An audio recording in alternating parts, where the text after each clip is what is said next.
Is there a science of personality growth, a positive appraisal? In this talk, I want to argue that there is indeed a science of personality growth, even though there are many voices out there, and we have listened already to some of them, who are very skeptical. I'm positive and optimistic and almost enthusiastic that a science of personality growth can be developed.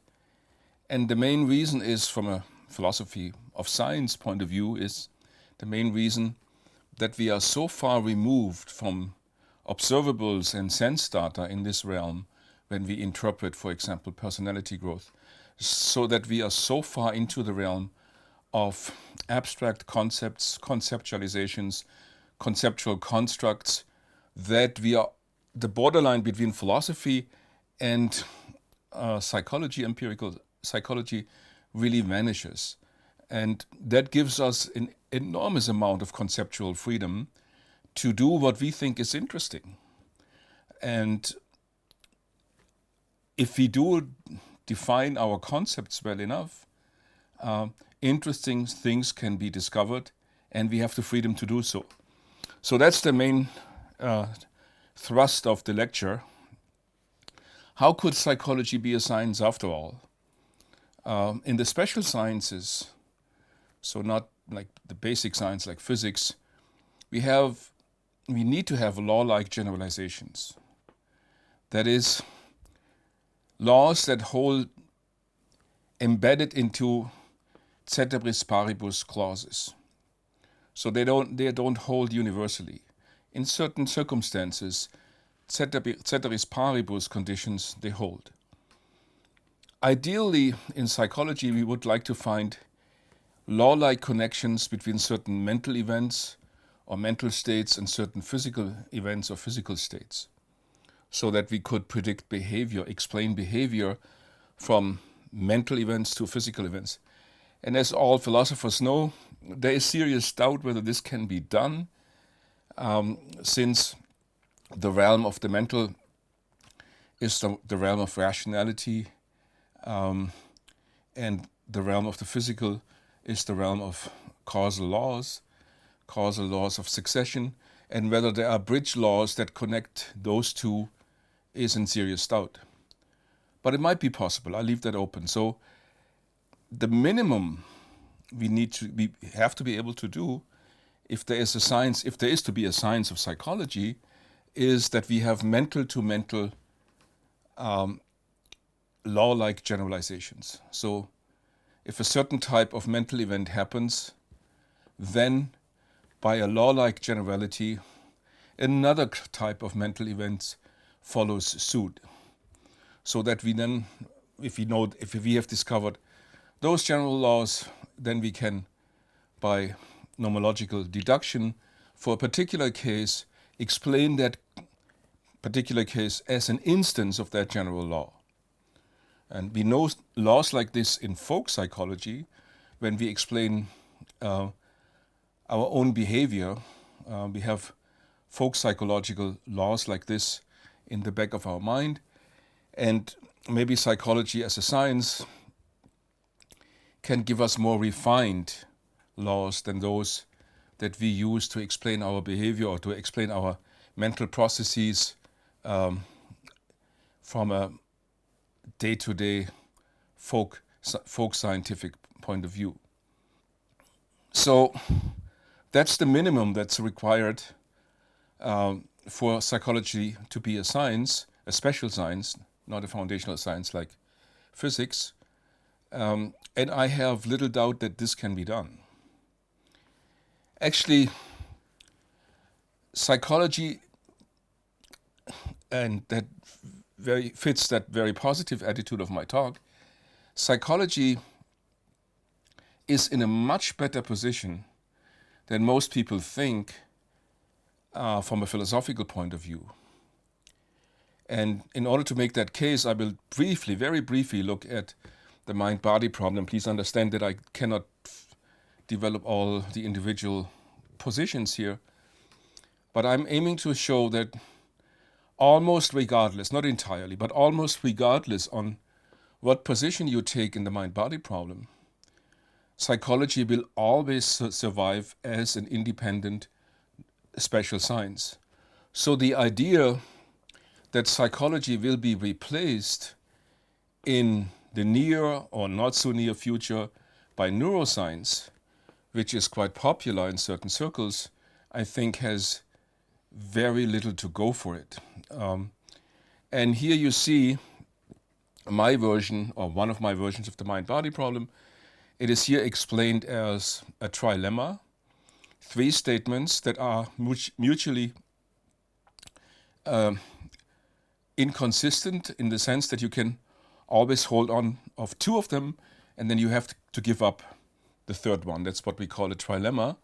And all 3 of those propositions are something we would like to hold on to, something we find initially plausible.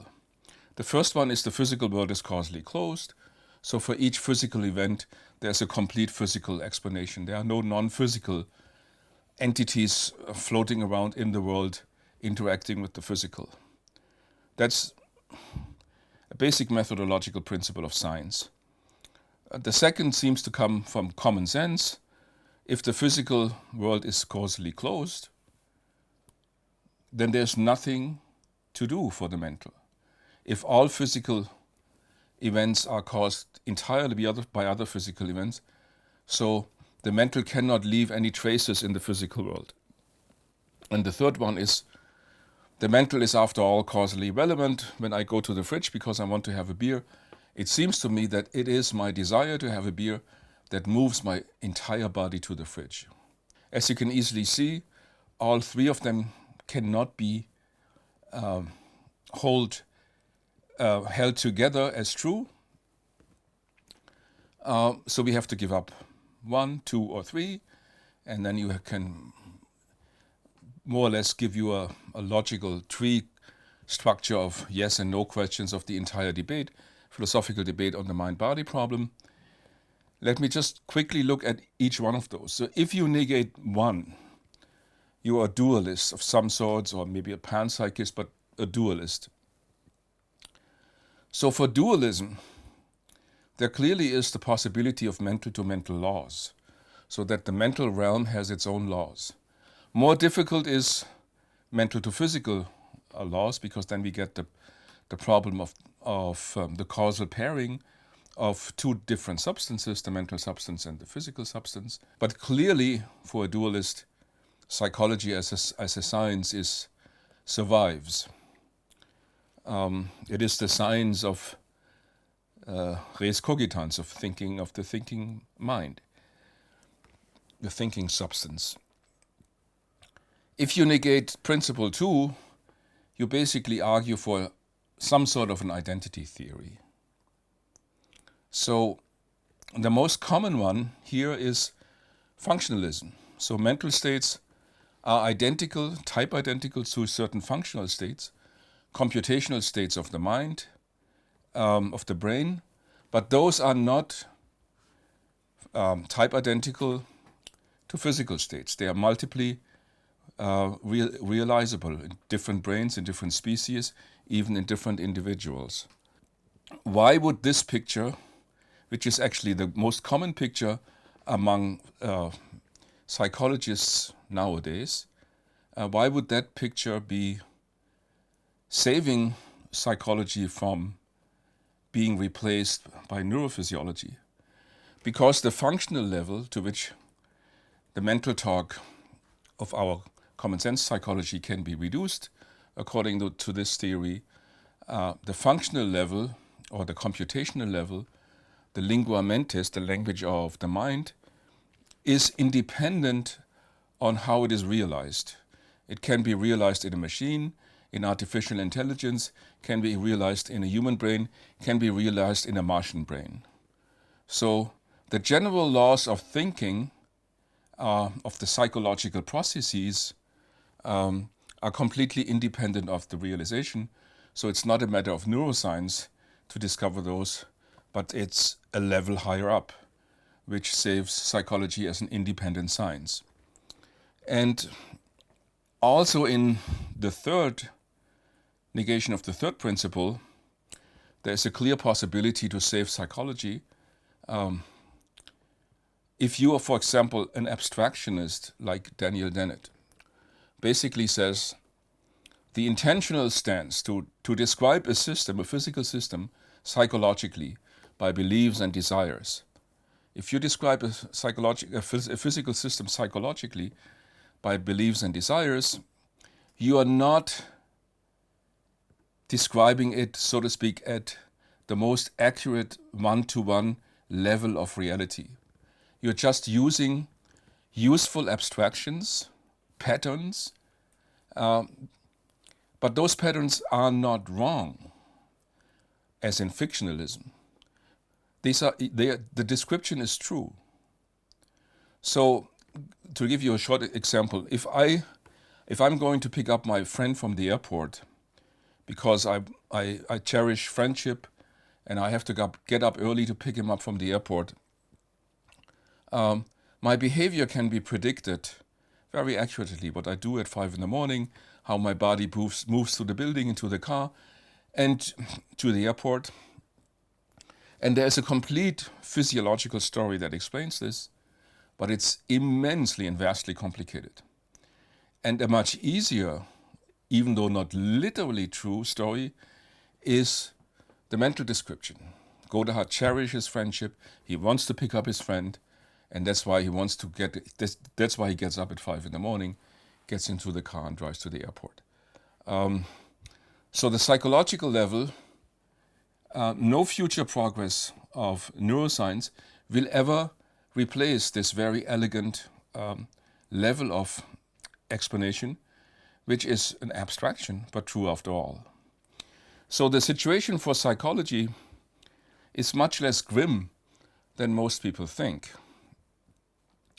And there's another thing that is good about psychology, because it's so far removed from direct sense experience, especially because we cannot look into the minds of other people, the problem of other minds. It is open, like the highest level of physics and quantum mechanics and superstring theory and so on. It is open to very broad conceptual constructs and conceptualizations, very different ones. Now, if we apply this to personality growth, how could there be laws of personality growth? Growth seems to be a normative notion, and that's might be a problem. So growth means that you get from like a less developed to a better state, and better is a normatively loaded notion.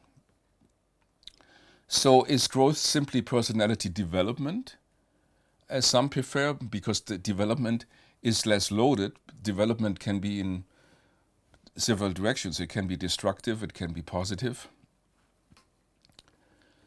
And are there law-like structures of natural laws, how personalities develop over time? Again, if we find those laws, I would expect them to be very abstract, very high-level conceptual constructs, and somewhat philosophical in nature. And that's perfectly fine, because as Quine has taught us, there is no clear demarcation line between the higher levels of empirical conceptualizations and philosophical conceptualizations. They are all, in the end, interpretations of our experience. If you look at classical theories of personality development, they claim that there are certain laws, there's a certain sequence that personality development has to follow. And I give you two examples. Freud's psychosexual stages of development. So as you know, Freud has argued or claimed that there is a development from oral to anal, phallic, latent, and genital development in the human being. So if the human being develops in a healthy and natural way, he or she slowly develops from the oral to the anal to the phallic and finally to the genital phase as a mature adult. And if we somehow move backwards or get stuck in one of those stages, that's a case of neurosis, that's a case of mental illness, or another problem that needs treatment to regain the natural process of moving along those stages. So that's obviously a kind of regularity, a law-like regularity, which is a very high-level law. It is very, very far removed from direct observation, and it depends on very abstract notions like the ego development, the superego development. So there is a law-like generalization, but I would claim that to a certain extent, it's a philosophical interpretation of the world. It's a certain philosophical anthropology. And it's very hard to establish a model like this empirically, directly by observation. You can do it to a certain extent, but in the end, it's an interpretation of the world or of what it means to be human on a very general level. If you look at a similar model by Erikson, as you know, Erikson's stages of psychosocial development. I won't go into all of those. He has stages from infancy, the infant from birth to 18 months, then 18 months to 3 years, 3 to 5, and so on, 13 to 21, 21 to 39, 40 to 65, and 65 and older. And each of those has a certain psychosocial crisis, a crisis that is typical for this stage of development, and a task that has to be completed in this particular stage of development, and a virtue that is developed if you successfully complete that task. So, for example, for teenagers, the psychosocial crisis or task is identity versus confusion, and the virtue developed is fidelity. Now, that is also a kind of very general law of personality development. And as you can see from the virtues developed, it is full of philosophical concepts. Hope, purpose, fidelity, love, care, even wisdom. Philosophy is the love of wisdom. So it is not tied directly to observation. It's not a very low-level empirical construct. And that exactly because we are at this high level, we have an enormous leeway and openness for experimentation and finding things that we think are interesting and doing conceptual experiments in a certain way. As I said, the difficulty of defining growth without using normative concepts. See, even Erikson had these virtue concepts in his definition of personality development. So the idea of virtuous behavior is clearly normative. But also the alternatives are maybe less normative, but clearly very philosophical and not straightforward empirical. So growth as an increase in psychological integration. Sometimes in motivational psychology we speak about implicit and explicit motives, for example. That growth means that we integrate those different parts of personality into one unity. So to grow means to become more integrated. But with that depends very much on what kind of mental systems we discover in the first place, whether it's like 4 in Julius Kuhl's system, or whether it's just system 1 and system 2. Again, we have this very open space of conceptualization. Growth could be an increase in authenticity. Well, authenticity is a highly philosophical concept. Authenticity can mean many things. It can, for example, mean that I make myself, as Jean-Paul Sartre thought. Or it can mean that I discover myself in the sense that I discover my true motives, my innermost self, as Rousseau thought. Growth can be conceptualized as an increase in autonomy, independence of being regulated by others. Growth can be conceptualized as more openness to experience, a very important notion in humanistic psychology. Carl Rogers.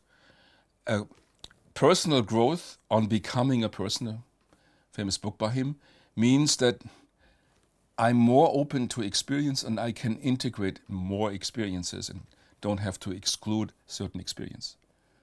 Or growth can be construed as having more resilience, being more resilient against adversities, negative experiences. So what should we do? And in our case, since we try to work with Christian theologians and philosophers here, we also have to look at what does that mean for spiritual growth. Spiritual growth has even different concepts of growth. For example, freedom from attachment to material things. Almost all spiritual traditions define growth as freedom from attachment to material things. Or in Buddhism, freedom from suffering. So the mind becomes so independent of the world that even if my body suffers, if the people around me suffer, I detach from it. A different concept in the Abrahamic religions, so Islam, Christianity, and Judaism, is that spiritual growth means closeness to God. So the closer I am to God, the more I have grown. And not being close, being away from God, being separated from God, means a lack of growth. So the highest goal in human spiritual development is intimacy with God. Or simple schemes like, it's not really simple, but well-known schemes like that by Thomas Aquinas, that the spiritual growth means to develop the gifts of the Holy Spirit, which is wisdom, understanding, counsel, fortitude, knowledge, piety, and fear of God. So again, this seems to be conceptually so vast, so hard to define. What should we do? And again, I would argue that's good. Let's let many flowers bloom and just pick something that we find interesting, because the possibilities are endless. In the following, I will give you one particular example that interests me, the example of empirical research into near-death experiences. And I will interpret those as an instance of personality growth. And I try to show how personality growth can be defined specifically to this phenomenon and measured. So this is meant to be an example with a very complex and little understood phenomenon that is mostly experienced or entirely experienced from the first point of view and not directly observable, and still we can come up with interesting study designs. So you know that a near-death experience is a very traumatic experience. Some people have when they have cardiac arrests, or in other situations that are life-threatening, where they feel that they are dying, they feel that their life comes to an end. Then all of a sudden they feel a transition from this horrible pain and fear into into tranquility and peace. They feel a transition through a tunnel into another realm, like light and creatures of light. They have a life review, evaluating their entire life up to the most minute details, only according to where have I loved and where have I hurt, and experienced in a transpersonal way the pain they have caused to others. And sometimes they meet higher beings, they learn, they have deep insights about the meaning of life, they reach a certain threshold which they cannot pass, and then have to go back into their bodies. And what's interesting, that people who have undergone this experience have dramatic personality changes that last for decades. And they interpreted themselves as personality growth, as the best thing that has ever happened to them. And I know from my own experience, because I had many years ago a near-death experience. So the first step, we would have to measure the experience. And I'll give you an example here, the Grayson scale for measuring the experience of a near-death experience. It's basically, the basis is of it 12 questions, separated in the cognitive, the affective, and the paranormal. So in the cognitive realm, typically the question is asked, did time seem to speed up? Typical for near-death experiences, that time seems to speed up. It's not, time doesn't extend as in other shock-like experiences when you fall as a mountain climber. Here time moves very fast. You can re-experience your entire life in a few seconds. Your thoughts speed up dramatically, where your thoughts sped up, and you think so much faster, so much more, with so much more intellectual power than your normal waking state brain function seems ridiculous.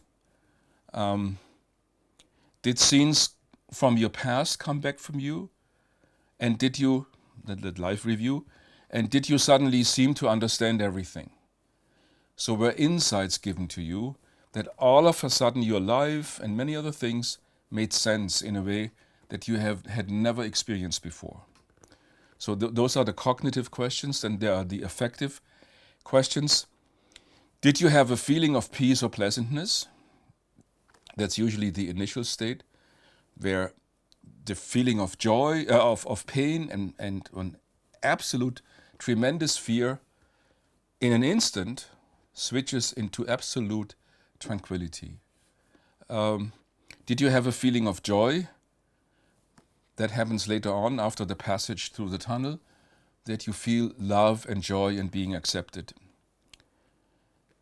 Did you feel a sense of harmony or unity with the universe? Did you see or feel surrounded by a brilliant light? Those are the affective questions. And then there are the paranormal questions, where your sense is more vivid than usual. For example, people who are born blind, so they're congenitally blind, they often have vivid visual experiences during the near-death experience and see their own body for the first time. So that's somewhat paranormal, and we don't have yet a good explanation for that. Did you seem to be aware of things going on elsewhere? So sometimes they report what's happening outside the room, in front of the room, or in a neighboring room. Did you see scenes from the future come to you? Did you feel separated from your physical body?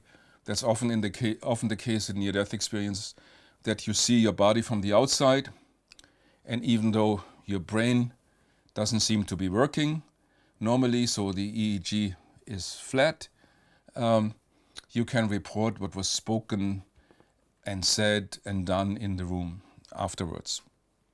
With that, we measure the phenomenon, and if somebody gives affirmative answers to the Grayson scale to a certain extent, then we can say we have a profound near-death experience in that case. And now we can measure the personality change or the personality growth. And this is the interesting part now for our project. So we have to develop some kind of a test of how much the person changed, specifically to the phenomenon we look at. And near-death research developed the so-called LCI, the Life Change Inventory.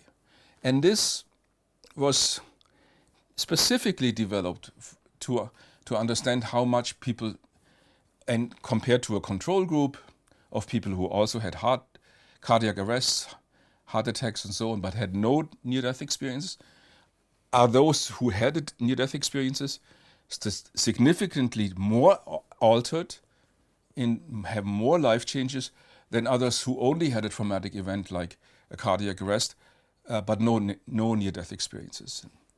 And I will give you a short insight into the questions asked in the LCI, the Life Change Inventory. So the first category of questions is appreciation for life. So this includes items like, do you appreciate the ordinary things of life more? So just today I talked to a journalist who's had a life-changing near-death experience, and he told me the most dramatic change is that I see all the ordinary things, like a flower, a tree, in a completely different light after the experience. It's still the normal things, but I experienced them differently. So reverence for all forms of life, appreciation of nature, sense of the sacred aspect of life. All of these things fall under the heading appreciation for life. The next thing that is being measured by a questionnaire, Life Change Inventory questionnaire, is self-acceptance, and it includes items like feelings of self-worth, feelings of self-acceptance, and interest in self-understanding.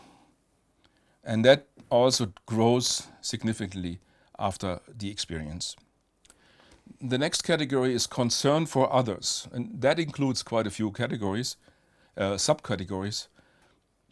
The desire to help others. So many people after a near-death experience give up their jobs, like in banking or in business selling products, and specifically pick a job in which they can help people directly, as counselor, as social, medical, or other areas. Desire to help others, compassion for others, ability to listen patiently. For example, in my case, before my near-death experience, I was the worst case you can ever imagine in the ability to listen patiently. And with the experience, I got a lot better. Maybe not yet good enough, but that was one of the most traumatic changes. Tolerance for others, sensitivity to suffering of others, not being judgmental, ability to express love for others openly. Many people feel love, but they cannot express it. Insight into the problems of others, understanding of others, empathy. Another area is concern with worldly achievement. And that, of course, is negatively correlated to the near-death experiences. So some people who had a spouse, and they were both very much interested in worldly achievement. Maybe they would run a business together, and then one of them had a near-death experience and had no interest in worldly achievement anymore, which often then leads to divorce. That people say that personality growth or the development was so significant and so far-ranging and wide-ranging that that's hardly the same person in a psychological sense anymore. So these are things that are negatively correlated. So if you have had a near-death experience, your concern with the material things of life goes down. Your interest in creating a good impression with others goes down. Your competitive tendencies, I want to be the best, go down. Your ambition to achieve a higher standard of living goes down. Your desire to become a well-known person goes down. The interest of what others think of me decreases.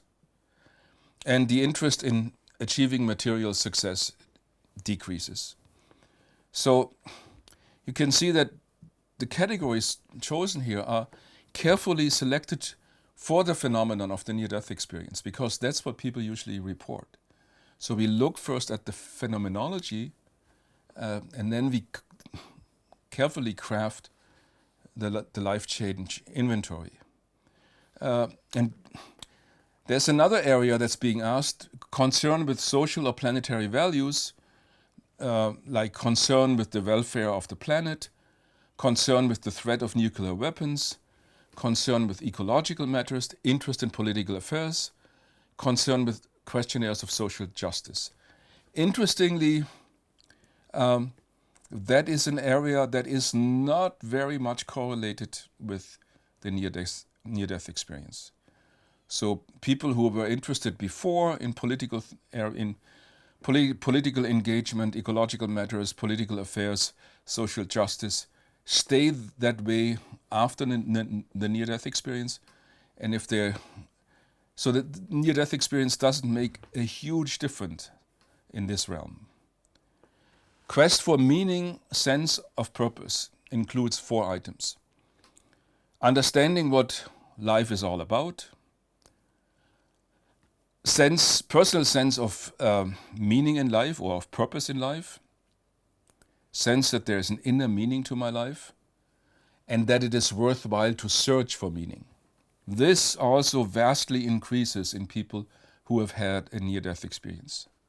Spirituality includes 5 items: concern with spiritual matters, desire to achieve a higher state of consciousness, spiritual feelings, belief in a higher power, and an inner sense of God's presence. God is being experienced. Whereas religiousness is more like interest in a specific organized religion, having religious feelings associated with that specific form of organized religion, a tendency to pray, and an involvement with my church or religious community. Interestingly, what goes up dramatically after the near-death experience is spirituality, whereas religiousness often goes also up a little, but it's not that significant. There is a difference here between being affiliated to a certain religious group and engaging in that, including to the certain dogmatic views it has, and the personal feeling, experience of God as an inner presence, which is not directly tied to a specific religious group. One goes up, the other one is little affected. Finally, the appreciation of death. This includes 3 items. Fear of death.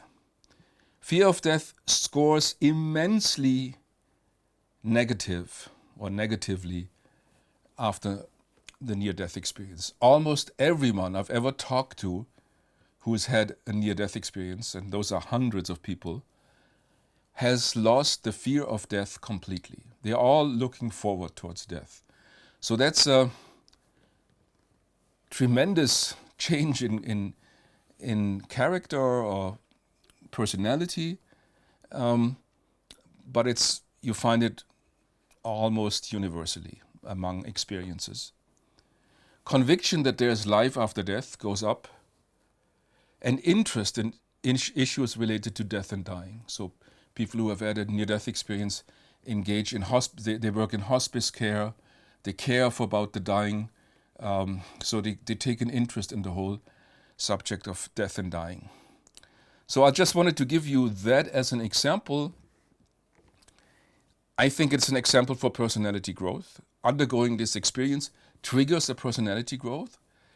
And we are perfectly free how to measure this because there is no clear-cut observational data, something that is given to our senses that forces us to measure it in a certain way.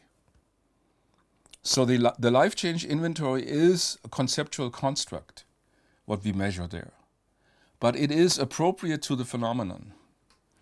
And I quickly call to your attention two articles, one by Pim van Lommel in 2001, and he looked at about, if I remember correctly, 500 cases of people who had a cardiac arrest and distinguished between those who had just a cardiac arrest and those who also had a near-death experience, and did the life change inventory with them 2 years after the experience and 8 years after the experience. And he could convincingly show, and that's why it is a landmark study, he could convincingly show that there were tremendous changes between the NDE group and the non-NDE group of people who've had a cardiac arrest. So both in the social attitudes, like showing one's own feelings, acceptance of others, being more loving and empathetic, understanding of others, interest in spirituality, loss of fear of death, belief in life after death, interest in the meaning of life, understanding of oneself, appreciation of ordinary things. In all of those areas, the experiences were quite different from the known experiences, even though the basic, from a third-person point of view, observable traumatic event, the cardiac arrest, was the same. And this held true, even increased a little bit after 8 years, not only after 2 years after the experience. So we can really talk about a personality change here. And there's another study just recently by Bruce Grayson. The title is Persistence of Attitudes Changes After Near-Death Experiences, Do They Fade Over Time? And it was published in 2022. The aim of the study was to compare attitude changes reported by people who described near-death experiences at 2 periods 2 decades apart, to ascertain whether the attitude changes persisted over time. And the participants again completed the life change inventory upon entry into the study, and again 2 decades later, 20 years. And it was shown as a result of this study that the attitude changes did not diminish over decades after an NDE. The evidence that reports of attitude changes after NDE are persistent over a period of 2 decades supports the validity of such studies of such attitude changes that had occurred years before their investigation. So near-death experiences seem to be a paradigm case of profound long-term personality development. You might even call it growth, to give it that positive evaluative spin, caused by an initially negative event like a cardiac arrest. So where does that leave us at the end? The case of the LCI, the Life Change Inventory, is to me a very good example that we are perfectly free in this high level of conceptual abstraction and conceptualization and coming up with conceptual constructs, to build our own constructs like in the LCI, and measure the world for regularities, very general law-like regularities.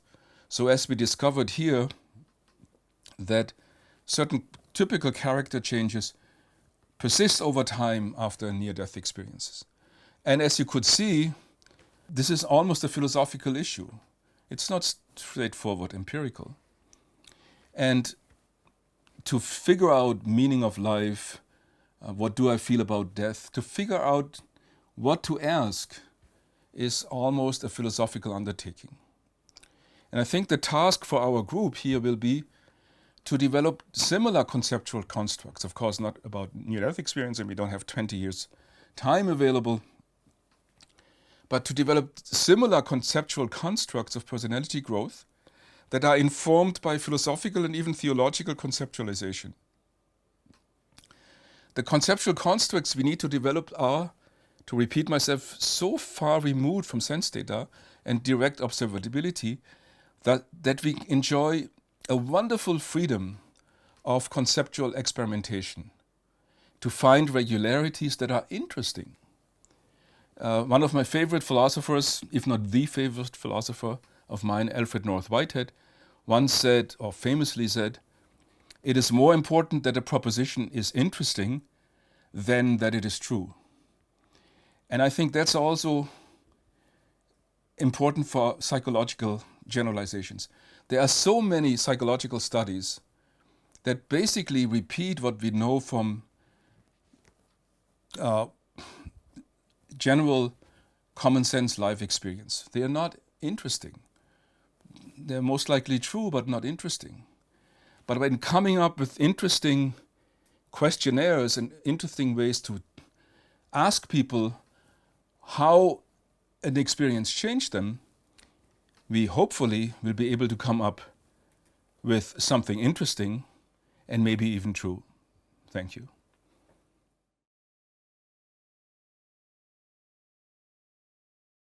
Let's start now. I think Aku would like to make some comments, so go ahead. Yes, thank you for the lecture. I found it very, very interesting. So we could spend a whole week talking about philosophy of psychology. This is a topic that interests me very much, and I've done work in the past on these issues. But let's put it this way. So I have a worry that pertains to some of the things that you said in the beginning of the lecture. So you seem to be portraying psychology as a science in search of laws. That you have an idea that people are looking for laws, and these laws are explanatory. This is the deductive nomological model, that a hallmark of science is the search for laws, and that laws are the things that explain. Well, I'm not sure this really applies to psychology. I'm not sure that it applies to any science, but especially psychology. So it seems to me that in psychology, laws are not really things that explain anything. Laws are just descriptions of regularities. So yes, you're looking for regularities in psychology. Regularities like if a person has a near-death experience, then that person likely will have certain kinds of effects. Well, that's a regularity. But pointing out that regularity explains nothing.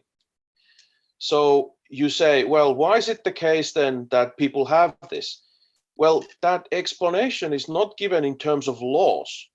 It's given in terms of how the psychological mechanisms that are, or the systems that create those effects work.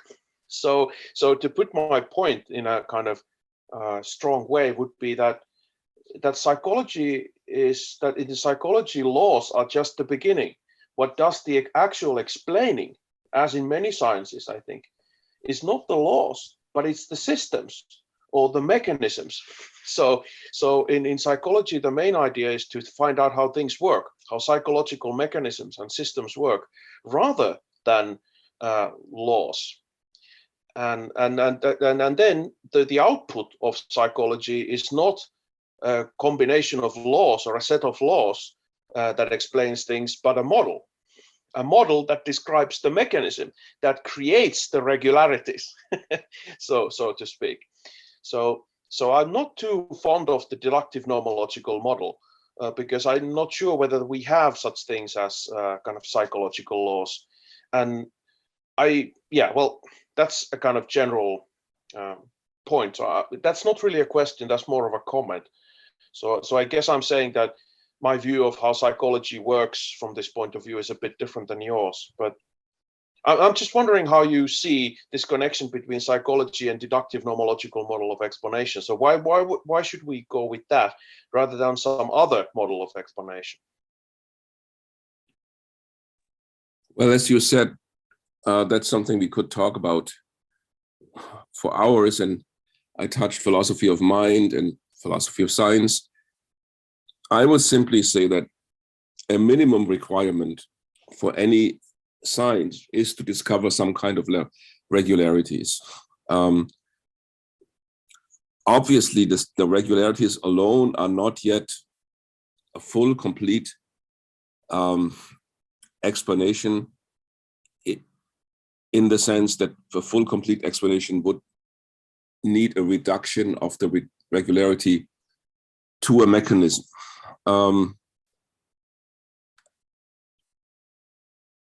But then there are different models of explanation and different views of different ways of seeing this. And I would assume that the minimal requirement for psychology to be accepted as a science is that it can discover at least mental to mental law-like regularities. Whether then they are in themselves already fully explanatory is a different question, which you pointed out quite clearly, and I agree with you in most of what you said. But I would still say it's not contradicting to what I said, because to find at least mental to mental regularities would be the minimum requirement. And my question was, can we say a minimum requirement of a scientific status for psychology in the different answers to the mind-body problem? And my thesis was like, practically in all major approaches to the mind-body problem, you can have an understanding, an account of the possibility of these mental to mental regularities that can be discovered. And all the rest can be added, including models of mechanisms that explain the regularities. That's just an additional add-on. It's not really something else, it's just an add-on. Can I ask a follow-up, or Sure. should we move forward? Yeah, I can just comment on this very quickly in a couple of seconds. I think first of all the question of regularity versus you, and it is a question of methodology within defined psychology restricted to one or the other. It's a view within psychology that some psychologists have, but others have other views. So I wouldn't define the subject with respect to does it laws or like regularities or just likely. I wouldn't restrict.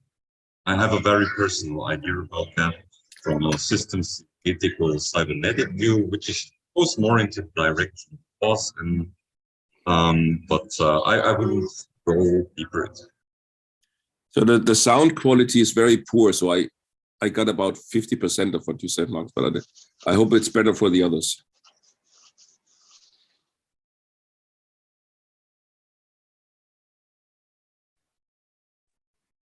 Oh, was it Catherine? my turn still? Yeah. Catherine? I was just agreeing with you that the sound quality isn't that great for Marcus, but I could also, I had a question, but we could pursue Aku's point. Yeah, we can do that. Go ahead with your question. Okay. So yeah, I was actually wondering about similar things to Aku. Like I am also not a huge fan of the nomological deductive model, but since he already said that so eloquently, I'll say something kind of along similar lines but different. It seems to me that so two things. In addition to the deductive nomological model and the kind of more explanatory model kind of way of thinking about laws, there's a third way that's more kind of probabilistic, that's neither the one nor the other. And this is the idea that a certain kind of certain kinds of starting constraints can maybe make very probable, but cannot guarantee a certain result. And we get that in physics when we talk about, you know, the deterioration of atoms over a certain amount of time as a probabilistic thing, with kind of dispositional probabilities built in to the you know, to the particles themselves, rather than to you know, rather than something that can be really determined. So that's one question, whether you would see any role for a more probabilistic law-like model, you know, if as a third option. But the question, another question that I'm perhaps more kind of is closer to my heart, I guess, is the idea that I wonder if trying to construe at least large swathes of psychology too much after the fashion of the more the natural sciences is maybe construing psychology the wrong way. It seems like a lot of the most interesting psychological phenomena, you often find yourself positing entities like the unconscious, that it's really hard to imagine how you could generate really anything law-like about how that works. Whether it's a kind of, I guess maybe a predictive model of the kind Aku describes would be maybe the best way to go about that. But even so, it seems like, you know, something that kind of borders between something that's more natural scientific and something that's just really hard to get to wrap your head around at all.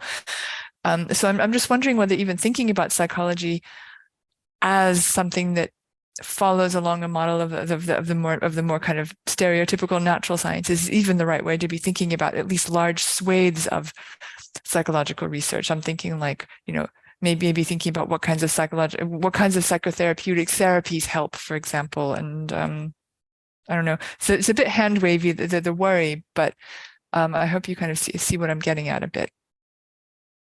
Maybe Yes. I can give it another try. Hear me better now. It's not that much better. No. Not that much better. Okay, so we just move on. It's a bit better now. Yes. Okay, I try one more yes, time. Can you hear seems me to be better now? It's a It's- little better. It's now a little better. Yeah, what I wanted to say before may give some answer, at least, that what Catherine already said or asked. I wouldn't define psychology as referring to probabilistic or law, finding law or law-like things. There are views within psychology, for sure.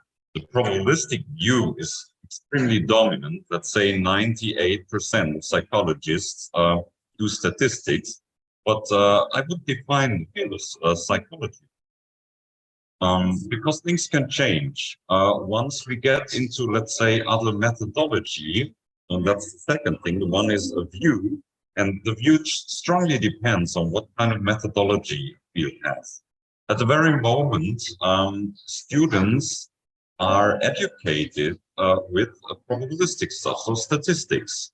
But there is no learning about control theory, which is about mathematical modeling. We do not have that. But there are fields within psychology using computational modeling, do it as well. But it's very small. And then it goes into laws. And there's also something in between, already mentioned, Catherine. At some point, the model becomes so complex that you need random factors and it becomes probabilistic. So summing it up, what I want to say is it's a view. I would say it's a view, and it's about which method you use. But I would not define psychology as a subject as with respect to whether it's about law or whether it's about probability. Because this way we make, we do not go into, do not move to our information binarity when we define the entire subject as being like this, and for example, some philosophical direction as deductive logical. So yeah, I think it would help when we talk about use not like nature science there. Okay, maybe I can answer those Catherine's and Marco's question. I still do think that discovering regularities, and in the special sciences, they are all just statistical regularities. There are no strict laws in the special sciences. There might not even be strict laws in physics, but certainly not in the special sciences. But I would still claim that all sciences claim to discover or hope to discover some kind of law-like regularities of statistical nature, not absolutely exceptionless, in order to explain. Of course, a mechanistic model would help us to understand better. But if you claim that we need a mechanistic model in psychology, we have to discover a mechanism. This implies, if we look, for example, at mental to mental regularities, if you have like an experience, a traumatic experience of the following kind, then it's a regularity that you will have other mental states that follow. If you want to find a mechanism, this implies already the idea that the mind itself is a mechanism. And so what does that really mean, that the mind is a mechanism? So then, does that mean that you already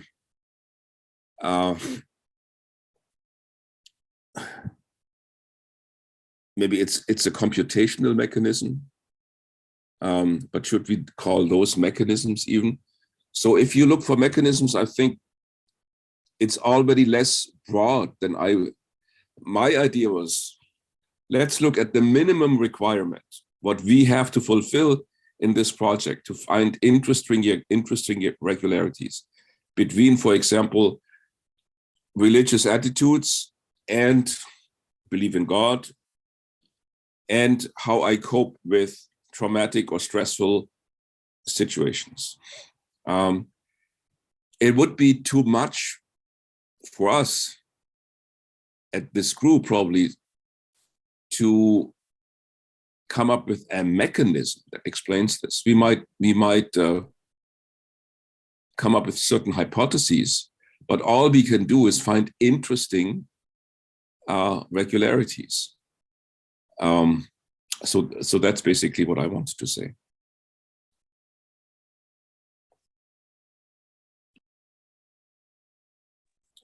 Or maybe Akal wants to say something there. Akal? Yes, so I agree with you that what we're looking for is basically certain kinds of regularities. So we have hypotheses of what those might be, and so on. And to qualify what I said before, I wasn't trying to say that we need to somehow define psychology as a certain kind of pursuit or something like that. What I was trying to say is that when we have various philosophical models of what explanations are, then we look at the practices that the scientists actually have. And then we try to compare those and see what is the most appropriate one. And it seems to me that the deductive nomological model is not the most appropriate one when we look at what psychologists actually do. That was my point. Okay. So that was the point that I was trying to make. So and to kind of push it a little bit, you don't have to respond to this, and this is a big question, but I'm just going to mention it. So some people who defend the kind of mechanistic way of looking at explanation, they say that not even all natural sciences have regularities. So you might have explanations for things without having regularities. For instance, the historical sciences, they don't explain by invoking laws or even regularities. They explain by explaining the kind of systems that produce the changes and things like that. So it's not like you have a set of laws to explain revolutions. You have a set of facts that form the kind of system that produces a specific revolution or something like that. And you don't have to have any kind of regularity in order to be able to explain that when you have a model. And also the notion of mechanism, one doesn't have to take it too literally. So when I'm talking about our causal mechanism, so the kinds of things that connect, the factors that connect causes and effects, that's what mechanism consists of. And you could make the same point that you were making, and I agree with the point that we can save psychology depending on irrespective of the metaphysics, basically. But you could make the same point in terms of this kind of mechanistic view. You wouldn't have to say that there has to be laws. You could say that you just have to have some sort of causal connections. And it seems obvious that there are kind of mental to mental causal connections. Then the next question is what to think about them, what their kind of ontological status is, yes, and so on. But that's a more philosophical thing. I wanted to ask you about a more practical thing. So you talked about saving psychology, but there's a difference of saving kind of scientific psychology versus saving folk psychology. It might very well still be the case. This is what I wonder what you think about this, is that after we do enough psychology as a science, we find out that most of our folk psychological generalizations might turn out to be false. And this might lead into a situation where we would have to reject our folk psychology, even if we don't reduce psychology to neuroscience or something like that. So I think this worry of the survivability of folk psychology in the light of what we find out in the sciences, in psychology, it's not the same thing as kind of reducing whether we have psychology and whether we have neuroscience somehow distinct from one another. So my worry is that when we do enough psychology, then we find out that our folk psychological views have been wrong. And then we've had to revise folk psychology, or we might have to ditch some big chunks of it completely. So I'm wondering what you think about this. Yeah, thank you, Aku. That's a very interesting question. I was concerned in my talk, the first half, before I went into that practical example, more about psychology as a science. And I wanted to express a very upbeat mood compared to other talks we heard before, that research in personality growth is not really possible, and for all the reasons we heard in those talks. And I was saying, but if we find a few interesting regularities, that's all that's needed. Don't be too over demanding. So that's already enough. So that was the upshot of my talks. I wanted to be upbeat, to say, well, it can be done. It can be done even in a year. And I support that. I'm all for that. We agree here. And the other question is, can scientific, so my argument is scientific psychology will never completely be replaced by neuroscience. That's what I believe. But it is well possible that much of our folk psychology, our everyday common sense psychology, will be falsified by future progress in scientific psychology. And that, I think, that makes it interesting, because if psychologists spent millions of dollars basically to come up with things that all of us know by common sense already, then you would ask yourself, well, is it worth the effort? So I actually would hope for, in the distinction I made with Whitehead, it's more important that something is interesting.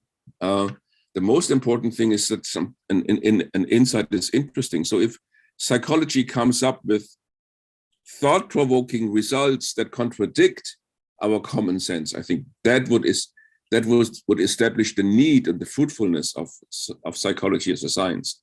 Whereas psychology as a science basically just corroborates what we all think already, then we might think, well, why all this effort, spending so much money and time? Okay, maybe there are others. Well, I would like to comment on what you were saying to correct something very important, namely the foundations of our entire project. So I wouldn't say, like you said, Bernard, that there are critical voices like from Miranda. He actually did not say that there is no person after truth. He just summed up the literature, which doesn't give much evidence on them. And as I've already mentioned, the problem is very likely in the methodology that they use. So when you have some examples of personality growth that could be true, which you might call interesting, but you ended up your talk saying, finding the truth about the things, but most of the people do not show personality growth. Now, the statistical model would be non-significant, so we can find something. So it's not about a definite falsification. Yeah, so as talked with Prof, it's all about probabilistic stuff. So the more interesting question is, and this is what our project about, finding the contextual condition that people start growing. And which means that the model becomes much more complex. We need to include much more variables than just, let's say, the big 5 personality factors. Okay. And then it is very likely to find it with the right variables and the right study design. And I'm very critical, and Eranda is very critical too, of what has been researched so far. And unfortunately, yeah. Was not very positive, but I see problems with that. And this fits with what Akko said. So when you said, well, maybe psychologists may prove wrong.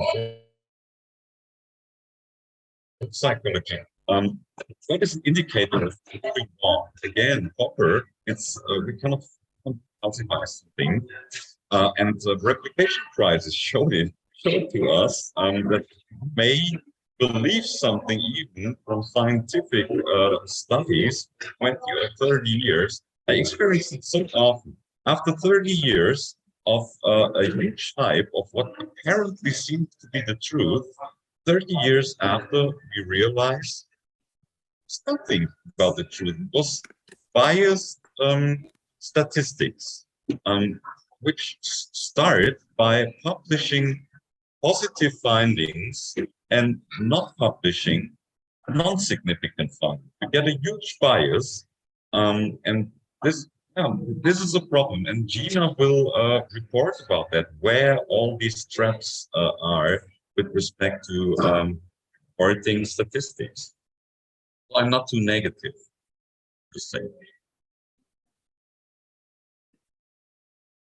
And which reflects your attitude that so yeah, I can find some personality growth. I think we can agree that I used the nomological model just as the most widely accepted standard model, and I would probably be able to show with other models causal mechanisms similar results, that they can be saved in very different philosophical environments, dualistic, panpsychistic, idealistic, materialist, and so on. So that's good news for psychology. But maybe we can, in the little remaining time we have, since this was just the beginning, talk a bit about, I was presenting a model of personality growth as it has developed in the science of the near-death experience. A list of criteria, if you remember, assuming that a near-death experience is an enormous shift in personality, which is by the people who undergo it seen as growth, clearly. And then certain criteria, how can we measure it in terms of deeper relations to other people? All the things are listed there. So did you find that model interesting, useful? Akuk just asked about John Martin Fisher's book. I don't like it all that much. I think it's very superficial. And John Martin Fisher's book basically thinks that the debate is whether the near-death experience can be explained naturalistically or whether it is proof for the existence of a supernatural realm. And I personally think that's not even the problem. The problem is how to make sense of that experience. And that problem remains whether it's merely explainable in naturalistic terms or whether it's already related to something or is related to something supernatural. So that's not even the most relevant question. But back to the model of personality growth I presented there. Are there any comments or questions to that? I would be interested in hearing them.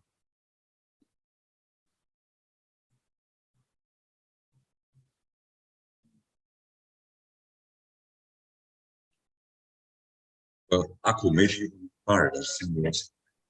Well, I did have a question. So I have a friend who's a psychologist, Jonathan Jong from the UK, and he's done some work on near-death, not just, well, basically near-death experiences and religion, on this connection. So, and he says that in his new work, he's basically, well, he's working on the basis of the so-called received wisdom, which is that the received idea is that that when you have a near-death experience, that somehow triggers your religiosity. So people tend to be more religious after that. But he says that this is not necessarily the case, and it has a big effect on how people respond to death, whether they are afraid of death or not. But this might be the factor that then has an impact on religiosity. But he said that overall, it might not be the case that it somehow kind of directly impacts people's religiosity, things like that. And I think he has a book on this. I'll look it up. But I can. In the talk, I mentioned that religiosity is not really affected much by the near-death experience. So when people say, well, my spirituality grew, but not my religiosity. And by religiosity, they mean usually having a certain belief system, a religious set of beliefs that govern my life. And people who undergo a near-death experience, like many people who undergo mystical experiences, see that those more like dogmatic propositional accounts are somewhat preliminary and have reached a deeper level. So a particular religion and a particular religious practice has become less important to them, even though they sometimes discover their own religious traditions anew, but they see the historical contingency of this and see and live in a realm of spiritual experience that lies beyond certain sets of propositions and belief systems. And so there is a model of growth here of that your spiritual growth actually implies overcoming certain dogmatic boundaries and entering a realm that goes beyond that. That's a pretty hefty thesis for many religious people. But that's clearly what we saw in the near-death studies. and also in the model of personality growth I presented there. Catherine has raised it. So, so yeah, thank you. I found your model really kind of promising for this purpose. I guess one thing that would interest me would be, could you say, using the resources of your model, a little bit more about not just, a little bit more about, not just that such an experience would lead to personality growth, but maybe give, say a little bit more about why, what would be the connection between the content of that kind of experience and the meaning that a person then makes out of it.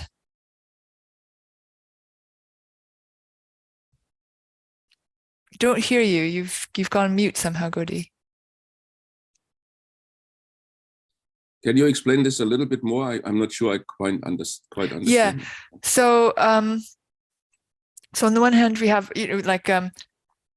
so it makes sense that such an experience,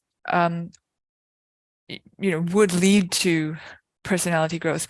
I'm wondering why.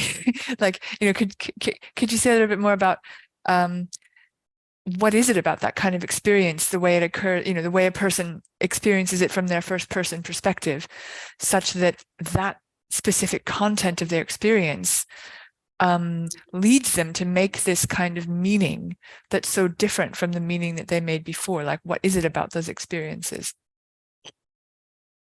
Well, the question is if it's specific, because there are empirical findings showing similar effects from post-traumatic experiences too. Interesting. So even when, let's say, you suffer from trauma, you become more submissive, you're more reacting to other belongings, not so much to your own belongings. So we could also critically ask, is it about personality growth or is it about giving up worldly? So it's a provocative idea, because we know most about me too, spiritual or coming from a religious background. So personal growth might be defined right from the beginning as spiritual growth or religious growth and so on. But asking Darwin what could be an indicator of growth, you might say, well, the production rate, the reproduction rate. So why is it bad to give up on the world stuff? Could it be a good indicator of maybe a fully functioning person to keep the balance between being spiritual, becoming a better person, a more moral and giving person, but at the same time, keeping the worldly stuff? It's interesting. We could use an empirical measure of reproduction. Saying, well, the more we reproduce ourselves, the more successful we are in our lives with respect to biological stuff, which leads us to the question of normativity of personality growth, which is very interesting. So I would step one more step back and asking this question of because the question was your question, Godehard, how do you think about the model? So when we define it like this, with these variables, and we find interesting regularities, totally fine, it's absolutely great. We should catch up with this also within our studies, we will. But still, I'm interested in the philosophical question of normativity. But love to ask you as philosophers about that. Yeah, I can say quickly something. I mentioned this in the talk also. If we talk about personality growth instead of personality change, we already have infiltrated our whole research project with normativity, because growth seems to imply that something gets better, bigger, whatever. It's changing for the better. well, there might be cancer growth, which is not something good, but it's good for the cancer at least. So the cancer is growing. So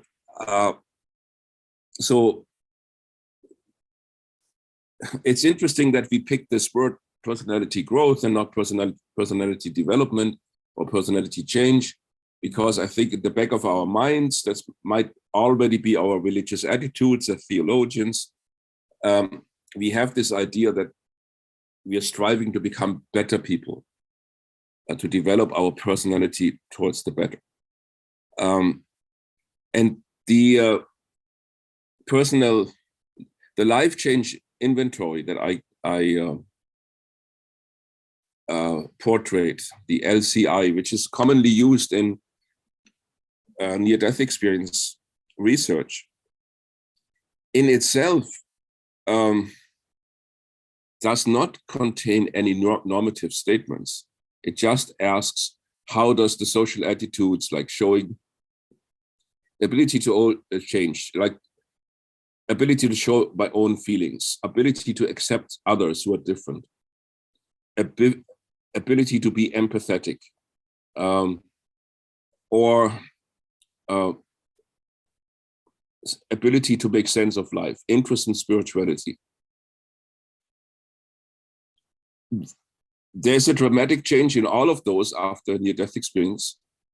And to say that this is growth and not a defect is a philosophical statement. Because someone might argue, well, if you give up on, as Marcus just said, if you give up on your natural tendency for worldly achievement to make as much money as possible, that's actually a character deformation. A good person wants to have as much money as possible. And so we are infiltrating our model already with Christian attitudes, that being attached to money, or Buddhist or Hindu attitudes, that being attached to money is a lower level of personality development. Yes, so much about that.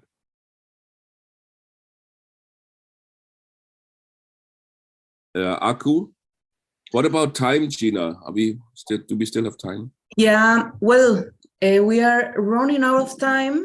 However, I would like to make a few comments of the things that we just discussed. Regarding the methodology, regarding research methods, we use different paradigms, and we develop these methods based in the reality we create or we believe exists with these paradigms. So we can use, obviously, we use the deductionist kind of reasoning, but you can also find induction. For example, there are many kinds of methodologies in psychology that doesn't use deduction in order to find these laws. So when we reach to this point, we will see which paradigms are the most popular and which are the specific methods that we can use to use a specific paradigm and believe reality is a certain way, and then pursue the scientific exploration of these kind of questions. So it all depends on the research question. I just wanted to add this to the previous discussion.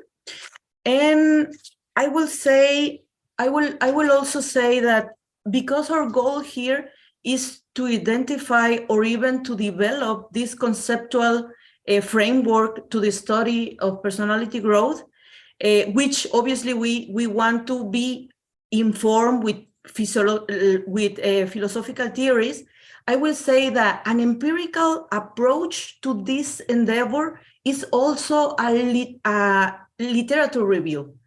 Looking at what is there, what kind of findings we already have, what kind of theories have been used, even the models and the mechanisms. There are some mechanisms there are some models, and obviously the effort of Julius Kuhl already with PSI theory is more or less this. He's trying to find these links, these regularities, or this connection between theories in order to explain better behavior. So I will say, taking a deep look into the literature that we have, and we already know how to do this, and trying to find these theories that can be compatible, and also link it to specific empirical findings, I think is a good way for us to continue trying to find this specific framework for our topic. So I will say, once again, literature review is the way to go, the way to start. And regarding your example, Godehard, this is something that I really like, because you kind of like did a literature review regarding this topic. And for example, I will say that the different ways these variables behave, I like to see the things that you just described as variables, the kind of variables you were showing there because of the studies that you described. So, for example, how spirituality behave and how religiosity behave, like they were mostly increasing, but I also noticed some other literature, they say this is not the case. For example, there is a study, they study people in New Jersey after the hurricane, I think Hurricane Irene, and people that were religious after the hurricane, they were actually less religious and they were practicing less and less. And I will say this links to the image of God, a concept that we already discussed in a previous lecture. So if you feel like if you have an image of God and you are fearful, right? So you have this image and maybe like, but if you have a compassionate view of God, or if God is looking for you and is protecting you, and suddenly you are not protected, and then you find yourself disbelieving. So I will say this kind of construct, like the image of God that you are interested in, I think Ryan is also interested in, it's important to see how can actually influence personality growth or personality development. So also I would like to highlight the other variables you find, Godehard, because you were, in all the studies, you were discussing about attitude change and values change. So this is a specific variable. So we have to be careful. If other people is already taking interest in this kind of variables, maybe we should wonder if we should also take a look in these kind of variables instead of some other variables. If you already take a look at Farhud expose, he is discussing something regarding coping strategies, for example. This is one of the hypotheses.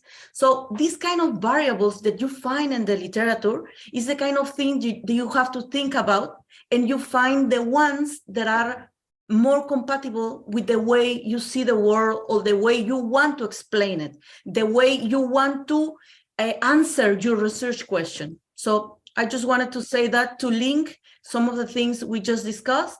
I don't know if someone else would like to add something, because it's a bit late already. Yeah.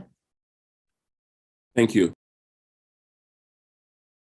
Well, we still have time, a minute. I would give a very quick one. Okay, thank you, Catherine. I think it's very important, the question of integration of these attitudes and integration of these behaviors that have been found after this near-death experience. So I would like to link it to self-determination theory, or let's say, yeah, the question of integration. And it answers the question of Catherine more specifically. Are these behavior or attitude changes after near-death experiences specific?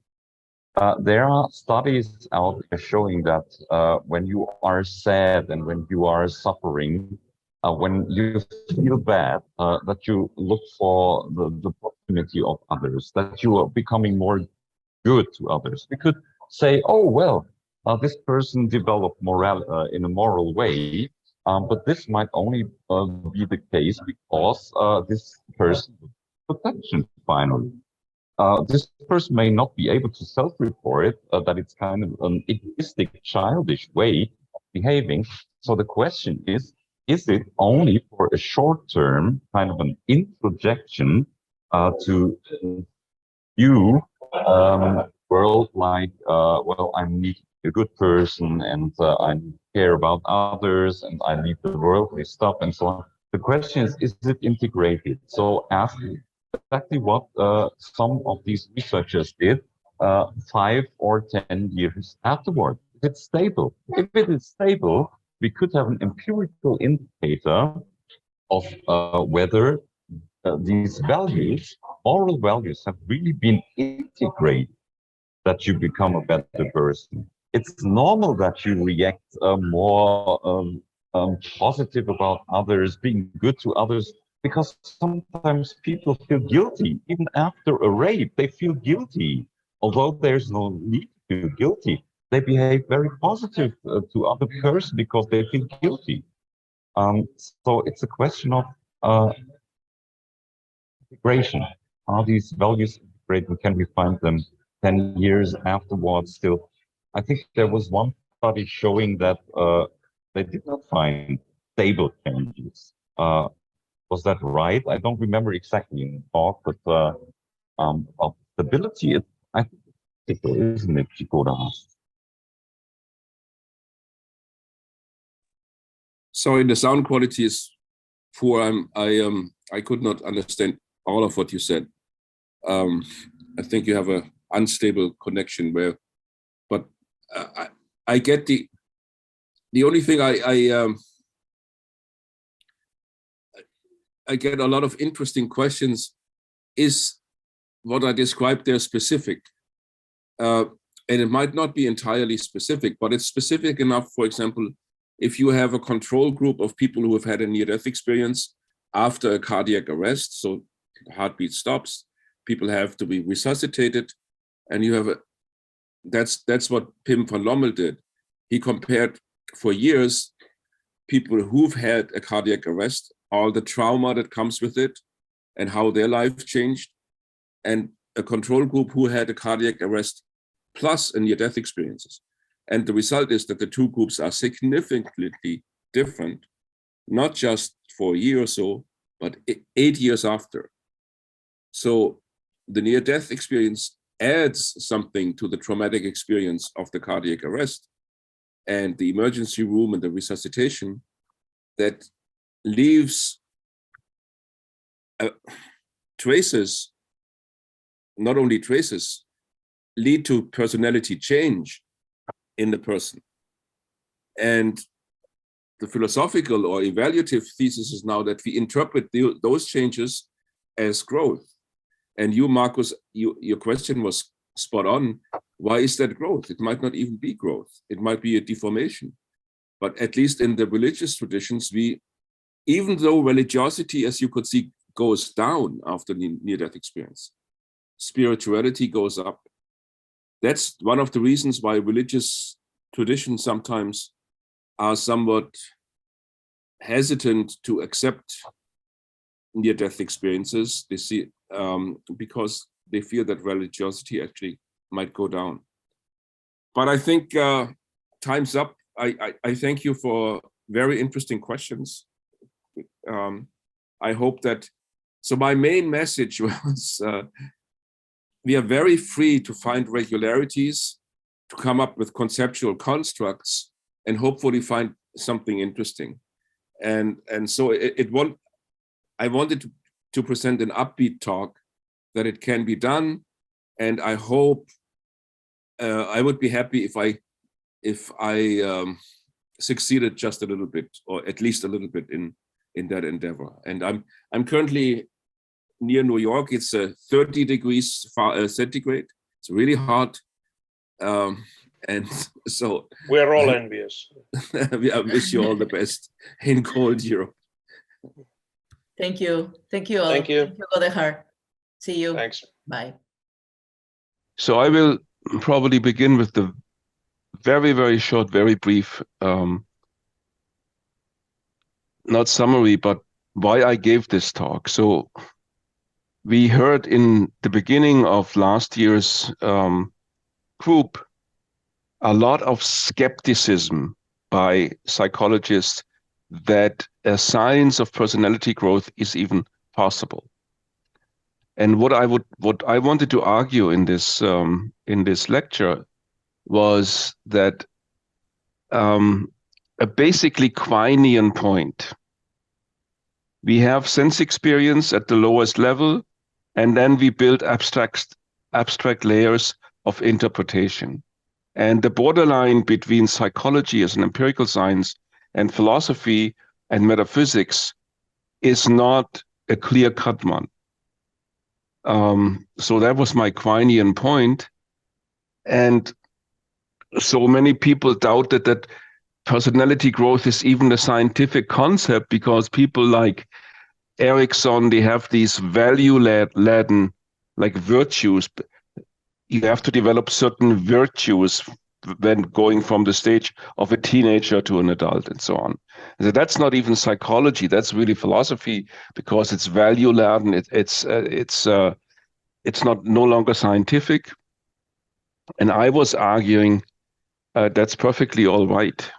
If you develop a higher level ideal of personality development, it's impossible to make that value free, so to speak.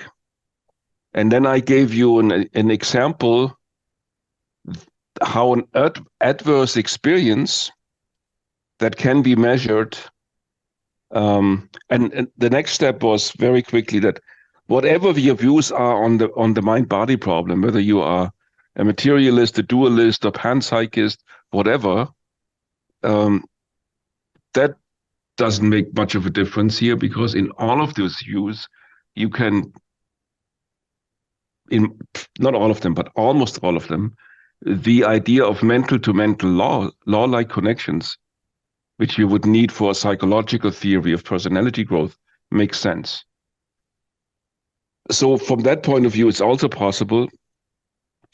And I finally gave you a pretty, maybe strange example, how an adverse experience like cardiac arrest could trigger personality growth, and how that could be measured. And there you have your psychological research. So it's a bit of a counter argument to people who say that personality growth is a hopelessly philosophical concept that is not accessible to empirical research. Godi, so thanks for this. So I think I'm with you on the whole, like, it's cool to have the freedom of conceptual experimentation kind of thing. We can use empirical data to help us do that kind of conceptual experimentation. I'm wondering if maybe you could say a little bit more about the normativity of the notion of personality growth, because you dropped it in the video a little bit, and you're like, oh, you might worry that this is normative, but it wasn't really clear to me how that got resolved, or if it did, or whether you think that it is sort of still an irreducibly normative notion in the end because of the whole like growth aspect. Yeah, that's a very good question. So there are some people in psychology who say we should never talk about personality growth, but because that very notion of growth is inherently and implicitly normative, we only should talk about personality change. And we can measure personality change. But if you say growth, there is this idea that you become more fully human, that you have grown as a person, you have developed certain virtues, things that fully developed people ought to have. And there you have it, there's the normative. And my claim is, and that doesn't belong to psychology. So psychologists should only talk about personality change. They can measure changes, like before the near-death experience, I had a hard time of being empathetic and feel the feelings of or kind of relate to the feelings of other people. And then I had the near-death experience, and all of a sudden, it was much easier that I could detect the feelings of others. So that's one of the typical parameter that changes after a near-death experience.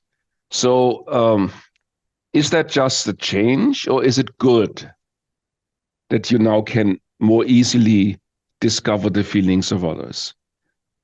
And my claim, maybe it wasn't as outright in the talk as it should have been, is so to speak, in the spirit of positive psychology and humanistic psychology, why not have an ideal of a fully developed human being? Like Carl Rogers said, the idea is to be more open to experience. By the way, a very Whiteheadian concept. To be more open to experience is a step in the right direction. To be less judgmental is a step in the right direction. So there you have lots of normative concepts in the humanistic tradition and also in positive psychology, Seligman and others later. And I know that many psychologists said that's a bad thing. And my claim was, this is only a bad thing if there is a value-free science to begin with. And I don't think that's the case. There are all these papers by Putnam, and so I couldn't go into this, that a completely value-free idea of science. So if you engage in cosmology, you assume that there's a certain value in this. There is no value-free science. It only may be like the value aspect become a bit more prominent or less prominent. So, but I wouldn't worry about it. So I would say, yeah, okay. I guess to kind of, follow up, I mean, so I'm totally with you on that. Like, I think that's a great insight also of like feminist philosophy of science, right? That there's a lot of like implicit values that we don't often reflect on. Oh, a noodle, thank you. That are kind of informing the way that science gets done, the kind of results that it gets and so on. I just wasn't sure if you were kind of taking like a partners in crime approach, which is sort of like, well, look, you guys are all implicitly normative anyway, which is more, because if you're like partners in crime, then that doesn't make you innocent. It just makes you partners in crime. But I think what your answer indicated to me just now is more that you're like, we're partners in crime, but maybe it's not a crime. Maybe it's not so bad to have some normative ideas on the table. But do you think, like maybe we just need to be really explicit about what they are? Yeah, I would go so far that it's not a bad thing to have value-laden concepts in science. So it's not a crime, but we have to reflect upon those and make them explicit and make them open to criticism by others. But to behave as if my science would be completely neutral, free of any values, that's almost a crime, because that's not true. But I want to, like Andrew Davis raised his hand, and maybe others also. Yeah, thanks, Godehard, and thanks Amber too, because I just told her through a personal message that she essentially raised my question. So I won't sort of add too much more unless you want to comment on it further. You mentioned Whitehead. Godehard and I share Whitehead as perhaps our favorite philosopher, but there's just so many wonderful statements about this. Well, what do you call it? An inescapable sort of normative or axiological domain experientially. So I just posted as an example one perspective that, the whole edifice of science, at least for Whitehead, is done within the context of valuing. So check that quote out if you all want to. It's from his book, Aims of Education, later in the text. But I'm rather curious about this hesitancy, as if we sort of inhabit this sort of axiological tabula rasa, which is a perspective that can only be at some high level of abstraction and sort of removed from our experience. So my work is very interested in this notion of growth, as opposed to just development. But even I think development, even that language presupposes complexity, and it's not so obvious that you can have complexity without attendant value in some sense. So this value dimension for me, a positive direction of growth seems so fundamental, and I'm quite interested in that distinction we're making. So anyway, Thank you. So development wouldn't be much of a help here, because the only help would be to strictly speak about change. All we can do in the sciences is measure change, and we have to refrain from any normative statements like this is a development from an earlier stage to a later stage, or this seems to be already inherently normative. Unless you say, oh, there's positive developments and there's negative developments, and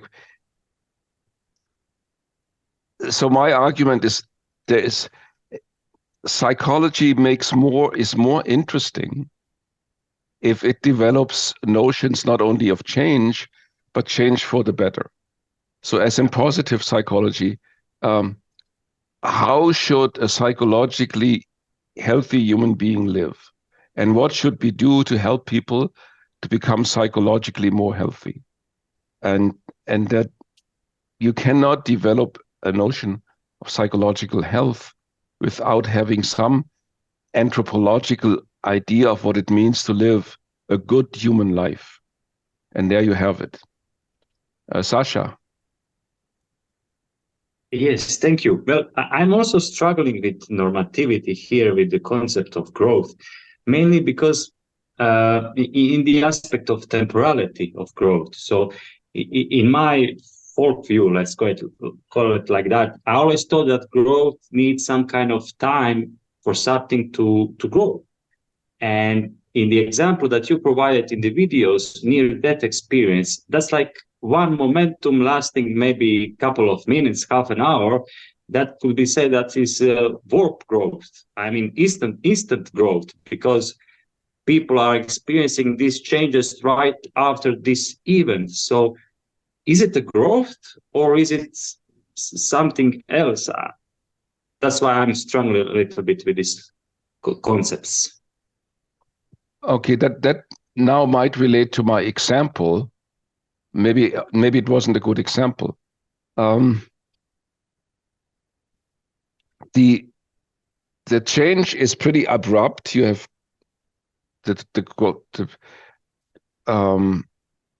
that happens in the near-death experience, but then also people need time to integrate that. So if you interview them, like they have a feeling of being, as we say in the German, in the wrong movie. So they don't feel at home in this world, but they know are in this world, but then they also feel that they belong to another world, and they are torn between those. And it takes a couple of years or even more to reintegrate that. So it's also a process, but the character changes. That's why I quoted the two studies by Pim van Lommel and by Grayson, the most recent one in 2022. In Pim van Lommel, he showed that these changes are still the same or even more pronounced after 8 years after the experience. And Grayson showed 20 years after the experiences. The changes have not only endured, they have become more profound compared to the control group. That's people who had the same traumatic experience, like a cardiac arrest, but no near-death experience. So it's much more than an event in 3 minutes. It's that event has to be like, what is the right word for this? Integrated, interpreted, and that's a process that takes years. But this experience kind of starts a process. But nothing really hinges on that example. You may easily find a better example than. I thought it might be a neat example where you can measure something, and you have something that you can pinpoint. It happened exactly here, and then you measure 1 year after, 5 years after, 8 and 20, and see. Other questions? Yeah, I was just going to follow up on that because I think I love the talk, Godehard, and NDE discussion research study is, I think, fascinating. Just as background, Roland Faber, who's just your neighbor there in Austria, he and I at Claremont developed a course. I was the research assistant for him on religion and near-death experience. So it's a fascinating sort of whole semester study of a lot of this data, including some of the life change inventory data, which is increasingly fascinating to me. But so here you are sitting in front of us, and you're an instance of this experience. And I know you mentioned, at least briefly in the talk, that you become more patient, which is good. But I wonder, given Sasha's question about time frame, now how many years are you, if you're willing to share, beyond that near-death experience, and are you able to discern measurable improvements still within yourself, or has your own orientation towards that experience changed? I'd be curious if you have any comment on that. Yeah, sure, no problem. I was in my early 30s when I had my near-death experience. So and now in my I'm soon 67. So that happened a long time ago, more than 30 years.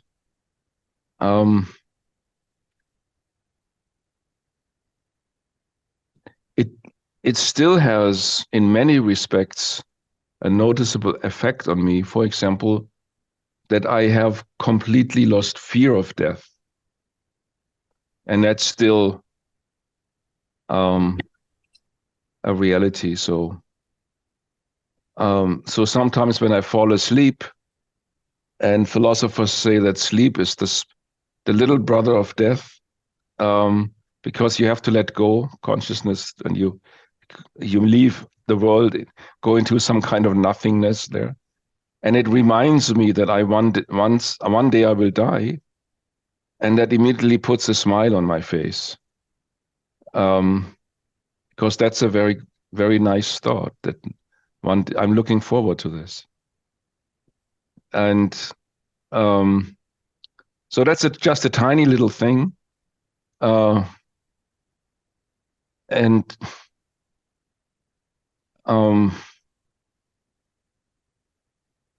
had this encounter of this overwhelming love and personal presence, so that I can philosophically doubt the existence of God, all kinds of rational arguments, but I can no longer do it existentially. It's impossible. So Gandhi once said it would be more easy for him to doubt that he sits in this room, because he might be dreaming, than doubting the existence of God. So the existence of God was more obvious to him than being in this room right now. And that's also something that stayed with me ever since. I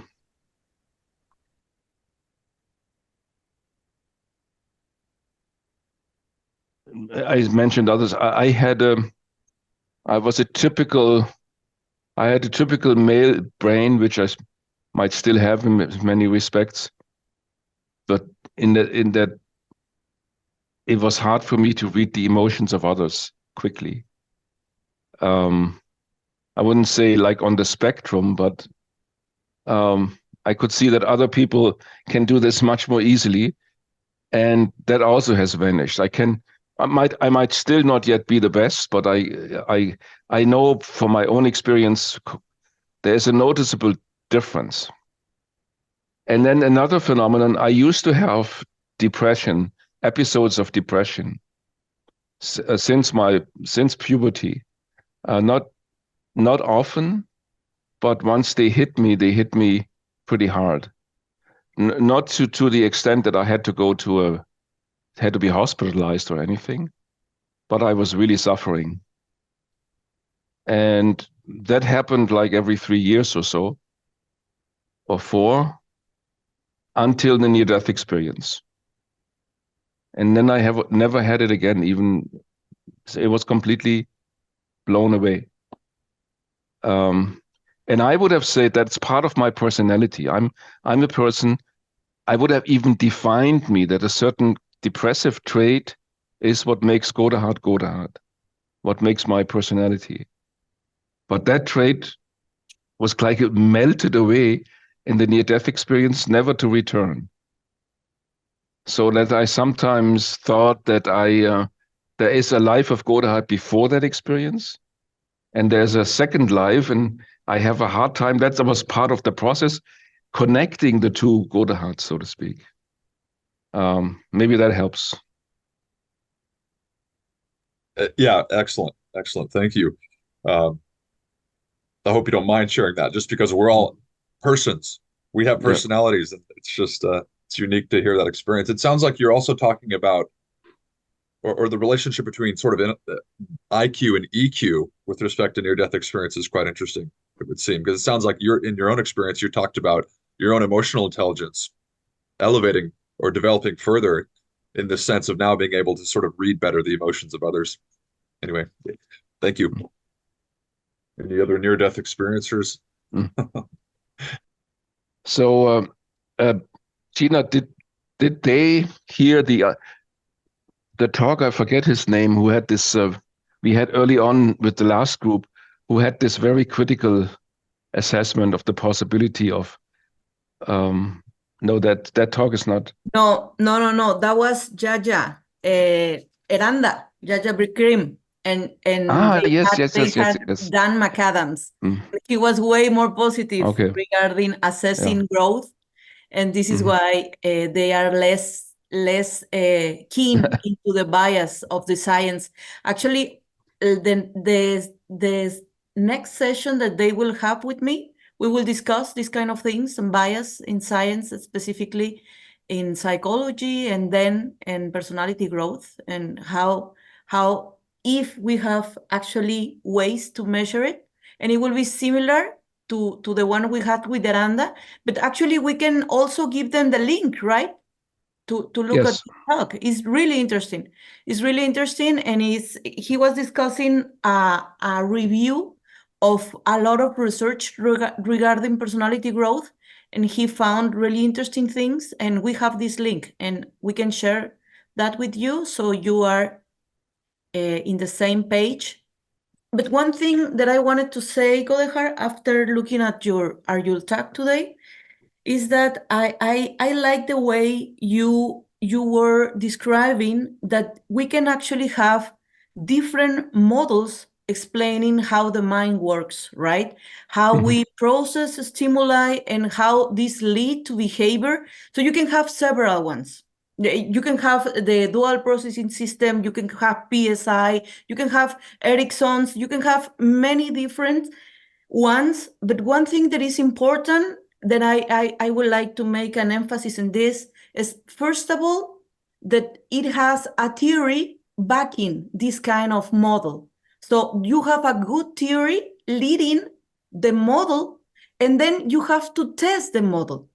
You have to test it, obviously, in the proper way. You have to be really careful when you are testing. So you need to gather empirical data, but being careful in the measurement, right? Because you want them to be valid and reliable.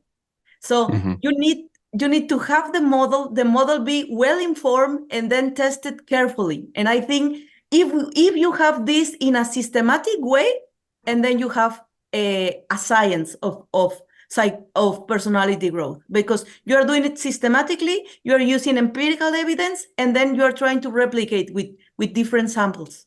So I will say this will click many of the elements that will make the science currently. I just wanted to add that's perfect. That's exactly what I wanted to say. That there's nothing wrong to have a model of what it means to lead a fulfilled and a good human life. It's obviously normative, but if you use that as a psychologist, you have to make it explicit. And so this is my conceptual construct. So let's say self-determination theory. So autonomy is to live a more autonomous life, is to lead a better life, and personality growth is to become more and more autonomous. That's, of course, a value-laden view of what it means to live a human life, but it's perfectly fine. But you have to make it explicit. You have to make explicit the philosophical parts, or maybe I shouldn't even call it philosophical, but the very broad conceptual notions that are part of your theory. Yeah. Yeah, this is Or important. underlying.